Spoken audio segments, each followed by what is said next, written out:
पत्नी होती सुंदर। नदी किनारी एकदा त्यांनी घातली महापूजा दोघांनी। आली एक नौका त्याच मार्गानी, नाव भरलेली पूर्ण द्रव्यानी। होती व्यापारी साधू बाण्याची, रीत पाहण्यास आला पूजनाची। उल्कामुख त्यास बोले ऐकावे, व्रत नारायणाचे आचरावे।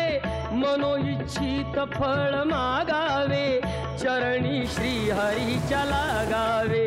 घरासी आला वाणी परतून, तयाची पत्नी होती शिलवान। तयांना नव्हते काही संतान, केला म्हणून नवसवाण्या